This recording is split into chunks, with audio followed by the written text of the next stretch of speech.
Kasih tetap setia di channel YouTube Uncle Gapi.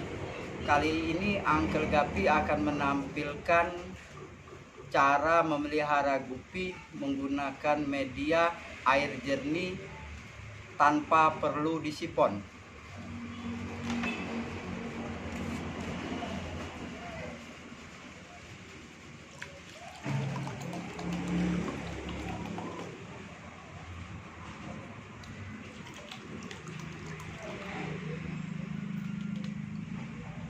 Media air jernih ini saya mencampurkan metode memelihara gapi cendolan dan under gravel. Pasti pernah mendengar orang memelihara gapi, terutama gapi cendolan, tidak pernah disipon, tidak pernah ganti air, cuma tetap sehat-sehat saja.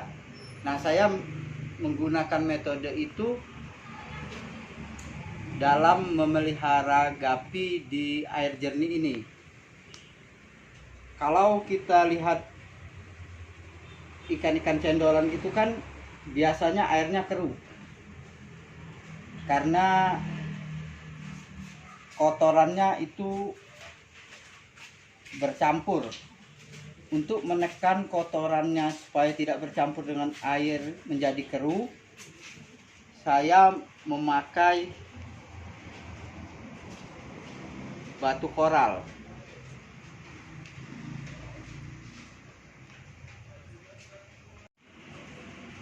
Dengan melihat metode under gravel, saya menggunakan batu-batu koral ini.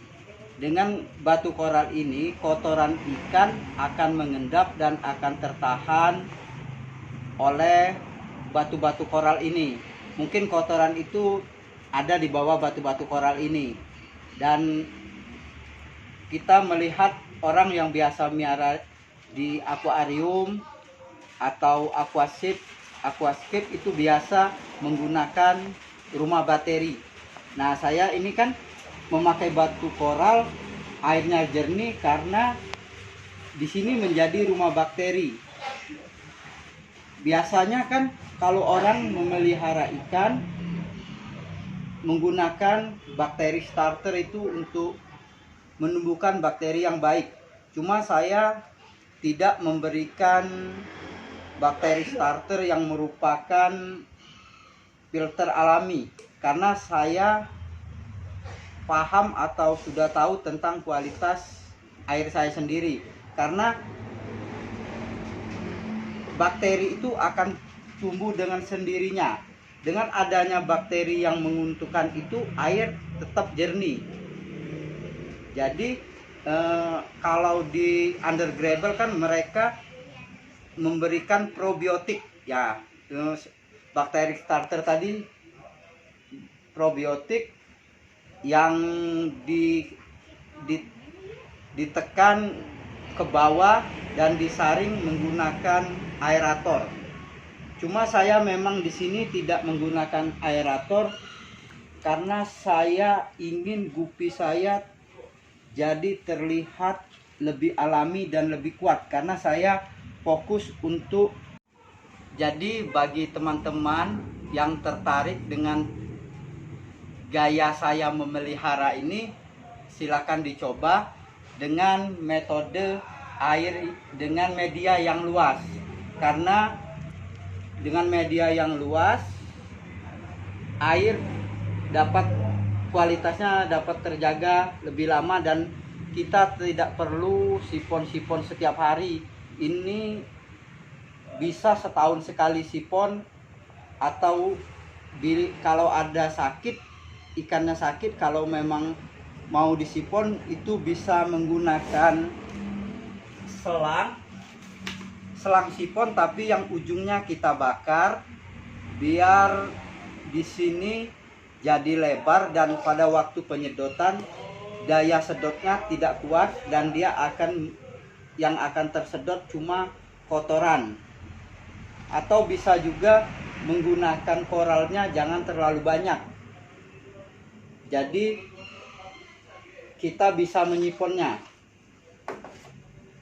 Jadi kembali kepada teman-teman, kalau mau mengikuti bisa, cuma apa yang saya lakukan di sini belum tentu berhasil dilakukan di tempat teman-teman, karena eh, beda sumber air dan mungkin beda juga dalam suhu, karena suhu cukup berpengaruh. Di sini saya biasanya kan kalau suhu dingin itu mudah terserang jamur.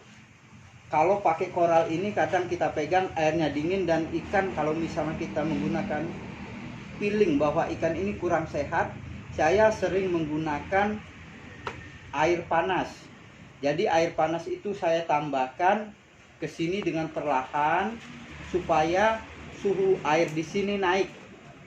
Saya tidak menggunakan heater, saya di sini pakai yang biaya murah aja karena lebih murah, lebih efisien. Di sini ada Sasi, ada Ibu. Batu koral ini saya beli di toko bangunan seharga 20.000-nya satu karung. Sebelum digunakan, batu koral kita bersihkan dahulu.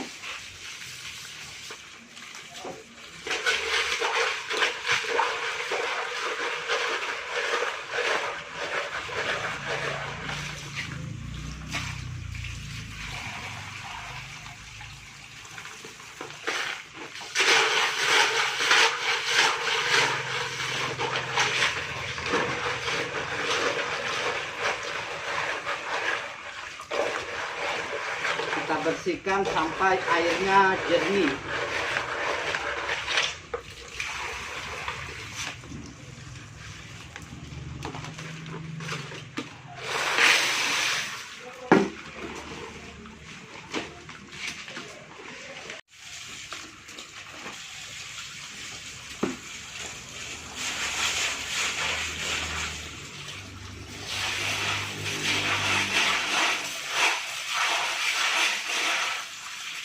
Proses pembersihan ini yang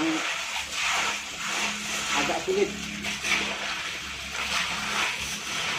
karena butuh tenaga.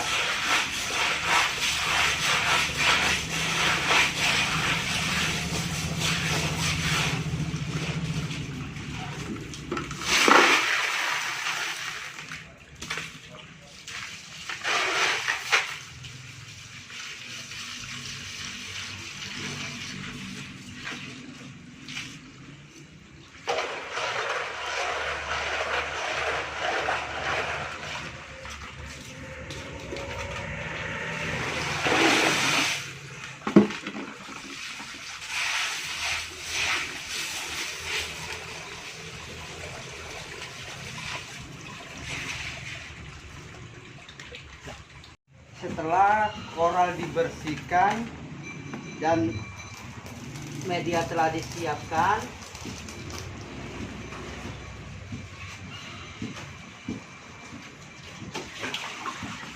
media kita isi air.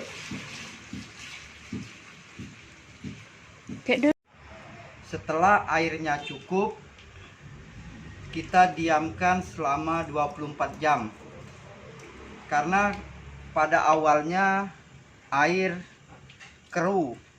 Nanti setelah kotorannya mengendap ke bawah, dia akan jernih dan ikan siap dimasukkan.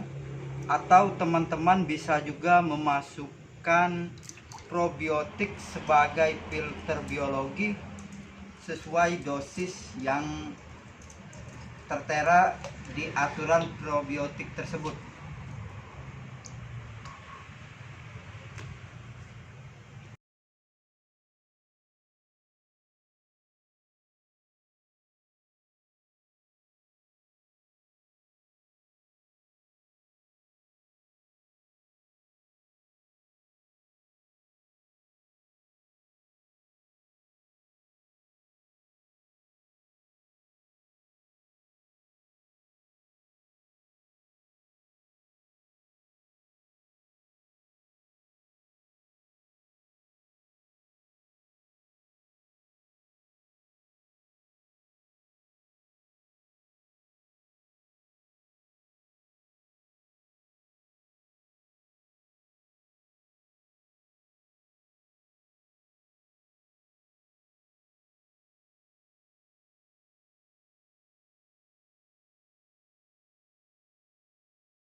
Demikianlah sharing dari Uncle Gapi tentang pemeliharaan gapi di air jernih dengan batu koral tanpa sering-sering sipon. Untuk season selanjutnya Uncle Gapi akan membahas tentang pemeliharaan gapi di air hijau. Terima kasih untuk yang telah menonton. Jangan lupa subscribe, like, and share. Terima kasih.